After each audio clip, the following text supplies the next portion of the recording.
اور علمی point number 10 آج کا آخری، کیونکہ ٹائم بالکل قریب ہو چکا ہے. قرآن حکیم حجاز میں نازل ہوا ہے، نجد میں نازل نہیں ہوا.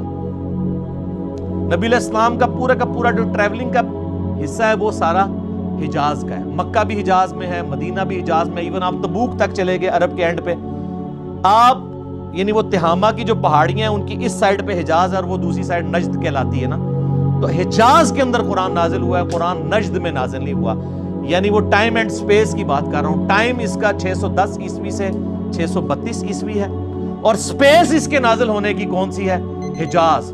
پورے کا پورا قرآن جو ہے وہ حجاز کے اندر نازل ہوا ہے اور کسی ملک کے اندر نازل نہیں ہوا. یعنی عرب کی سرزمین میں نازل ہوا، اور عرب کی سرزمین میں بھی نازل ہوا ہے.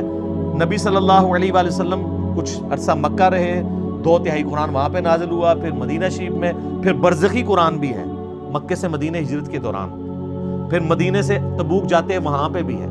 اور یہ آگے انشاءاللہ اگلے جو علمی پوائنٹس آئیں گے ان میں ڈسکس کروں گا کہ کسی صورت کا مکی یا مدنی ہونے کا یہ مطلب نہیں کہ 100% ہی وہ مکی اور مدنی ہے. بعض اوقات کئی آیات ہیں جو مکی ہیں اور مدنی صورتوں میں ہیں، کچھ مدنی آیات ہیں جو مکی صورتوں میں.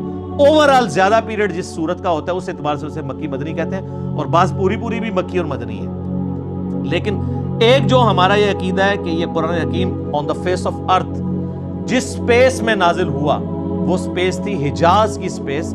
عرب کا جو جزیرہ نما عرب ہے اس میں بھی حجاز والا پورشن جو ہے، یہ والا پورشن جو پہاڑوں کے اس طرف لائی کرتا ہے، تو یہ قرآن نجدی نہیں. یہ نجدی وہ بھی اب آپ کو پتہ ہے نجدی کہتے ہیں نا، نجدی ہو، تو قرآن حکیم نجدی نہیں ہے، قرآن حکیم حجازی ہے. ٹھیک ہو گیا؟